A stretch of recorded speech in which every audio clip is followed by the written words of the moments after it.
Hi, my name is Gwynne and I'm 37.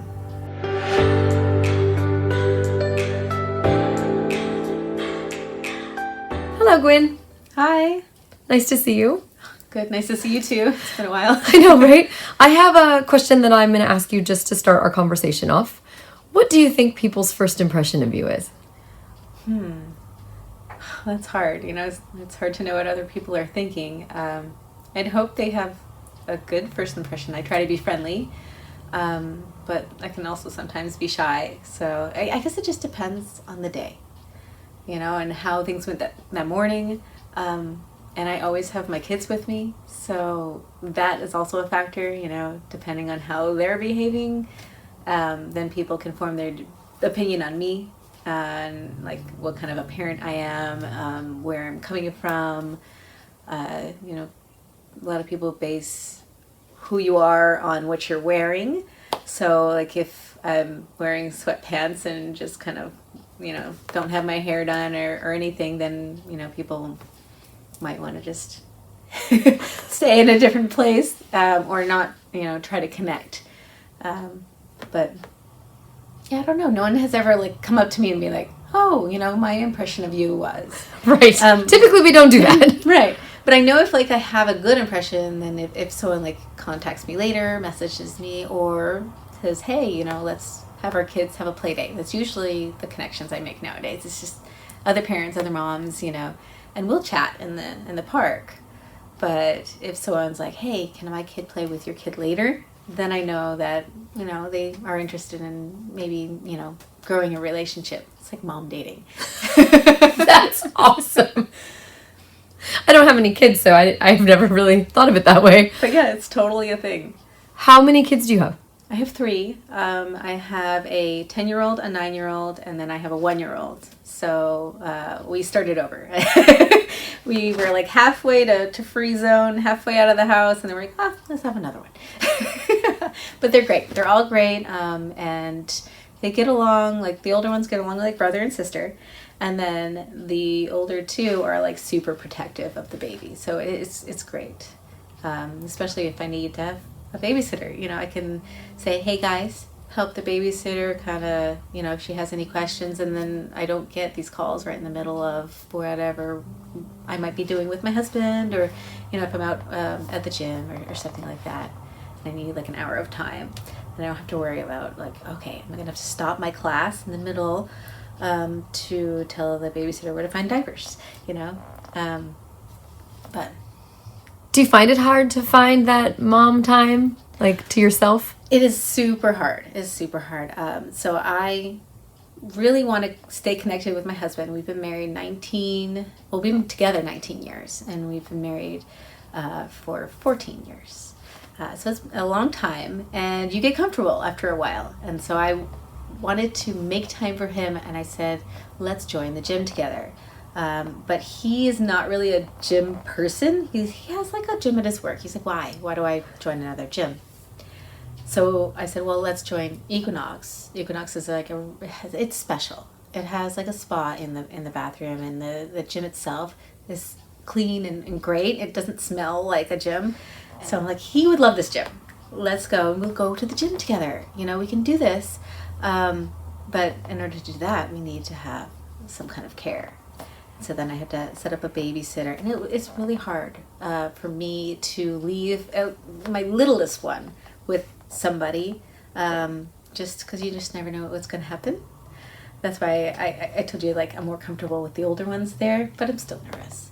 I finally found somebody, and she will give us 3 to 4 hour blocks of time where we can go to the gym. I brought him to the rock gym. We do these little dates and try to keep our relationship strong. So you just try to have fun. But that is my only time away from the kids, because I am a homeschooling mom. So they don't go to school for 6 hours a day, and then I work. I mean, they did that for a few years. But now we're home, and so my life is, I wake up, I have my breakfast, and I school the kids. I teach them their curriculum. Then the day ends, I cook dinner, husband comes home, we go to sleep. So one time a week, at the end of the week when the babysitter comes, I can go out with my husband. But the gym membership's good every day of the year. So if I can manage to get up at like 5 in the morning before anyone wakes up, then I can get out of the house, get there when the gym opens, get a workout for an hour, and then I can get back home and start my day. Well, it's necessity. So like if I want to get this workout in, that's when I gotta get up. If I don't, it doesn't happen. I've tried. It just doesn't happen.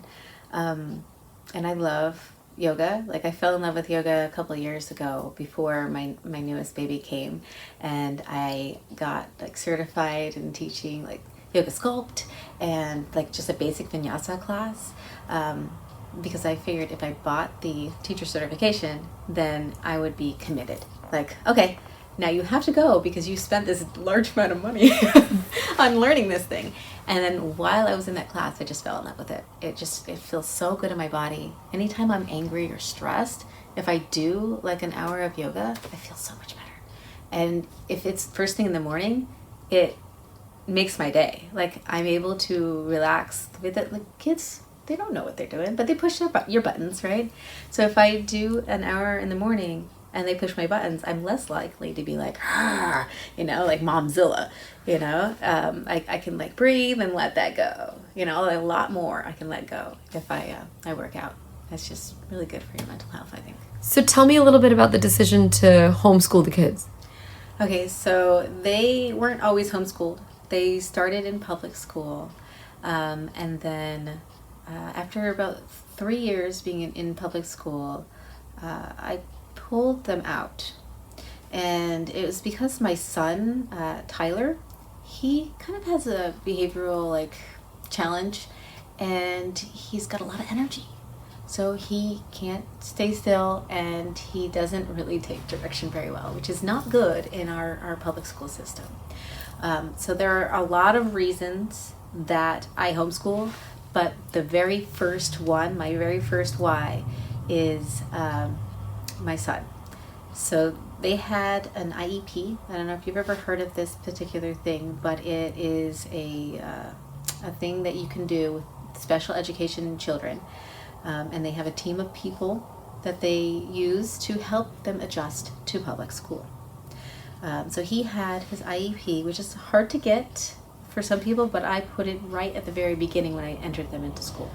Anyway, he has his IEP in place, and I get a call. He had kicked someone in the knee or something, and he wasn't listening to them, and they sent him home. Within the first week of school, he got suspended. Even with his special help, when I told them what to expect. So that was really hard. And we had another meeting with his group of people. And his group of people were like, okay, we need to try this, this, this, and this. I'm like, okay, let's try that. I've tried that at home, and we can try that at school. But increasingly, it got to be to the point over the course of transitional kindergarten, I hung in there for first grade. I hung in there for second grade. I really wanted public school to work. But in second grade, they were taking him out of class for hours. So they were in school for, 6 hours, right? So from 8 to 3 or 8 to 2, they're at school. And if they took him out of the classroom for 4 hours one day to be in a secluded room. And this is something that is happening across our nation. They have padded rooms. They call them the quiet rooms. And the kids that throw pencils or are disruptive in class, that are non-compliant, they take them out of class and they put them in these quiet rooms by themselves. And they have, some of them have a little window that the adults can look in. Some of them don't. And you can see, like, if you look up pictures of these things, you can see scratches on the floor and dents in the pads, and it's like, and they have something called a safety lock on the door. So they don't lock the door and walk away. Like, they're required to be there and look in and hold the lock closed. So just imagine if you're a child and you're locked in this room for average is like 30 minutes at a time, and you can't get out, and there's just a big person out there holding the lock. That's awful. And when I saw this, and that it was for most of the school day, no more. I can't, no more public school. They're not teaching him. Like, my whole point of putting him in public school was to socialize, meet other kids your age, get to know them, get to learn something, and have friends. And then I can teach him more when he comes home, or on the weekends, and we can take him on trips and that kind of thing, you know? I like to go to places like Washington, D.C. and show him like monuments, and I like to go to Joshua Tree and show him the stars, you know? I like that stuff, and it's educational. So I figured that could be in supplement, but not if they're going to do that. So I pulled him. And my daughter already was begging me, and I was like, I really want to work. I'd like to have a career. And I can't do that if you guys are home, even if I have a home office. But she's like, please homeschool me, Mom. The girls are mean, and, you know, I don't have friends, and she wasn't networking. And I put her in Girl Scouts. I was like, she didn't click with any of them. And so I was like, okay, well, if I'm going to do one, I'm going to do them both. So, and then when my little one gets older, I'll teach her too. So do you have no to more public school? That sounds traumatic, first of all. Poor, yeah, I feel bad for him, you know, because his behavior just was getting worse and worse and worse, and he's just getting more angry. And now it's getting better, and he was getting thinner too, but he was getting skinny and skinnier. So I was starting to be able to see his ribs, you know, and that's not good. Like, why is he not eating? Why is he going to school with a full lunchbox full of food and coming home with a full lunchbox full of food, maybe just his milk is gone? Like, I know they can't sit next to each kid and force them to eat, but why isn't he eating? So now that he's home, meat on the bone scan, you know, like, no more ribs, just muscles. Yeah, I mean, it's good. We connected with a school called Inspire, and I wanted to do that because I am educated in accounting, not in teaching. I am college educated, so I know everything they're learning.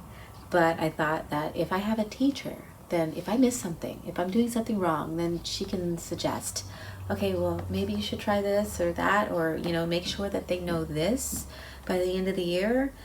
For example, in January, she contacted me. She's like, they have to have a physical fitness test, state regulated.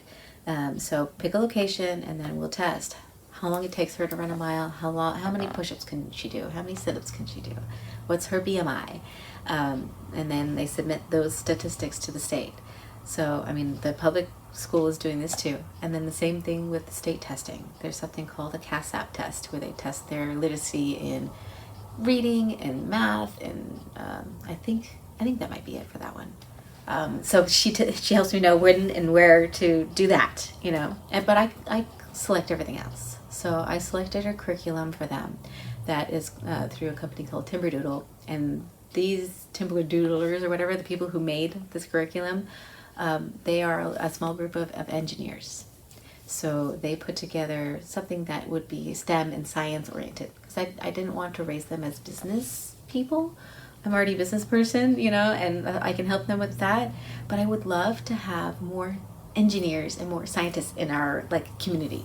So that's what I wanted to steer them towards, and then they can choose whatever they want. But at least I'm giving them those tools. Giving them a foundation. That's awesome. Right. Yeah. So it sounds like you have a lot on your plate. That is a lot. Yeah. Amazing.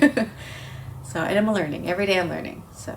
So I have a couple other questions, if that's okay. Go for it, yeah.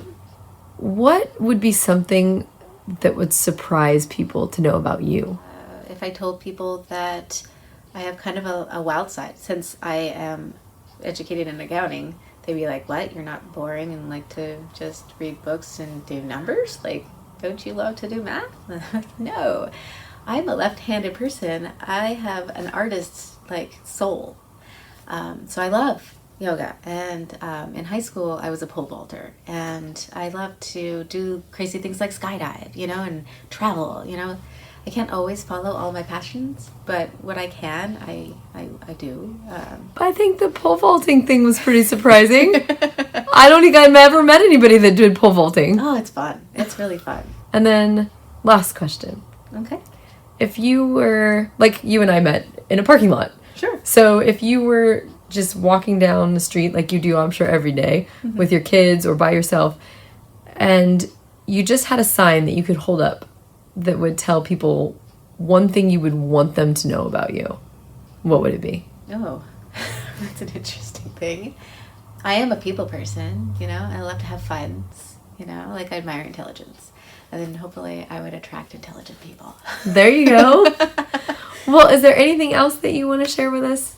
I think that your idea of getting to know people, even if it's like random like people, and getting to know their passions and, you know, who they are, is an amazing idea. And I wish there were more people out there that really were curious about, you know, the community around them. And I think you're doing real good. So Thank you.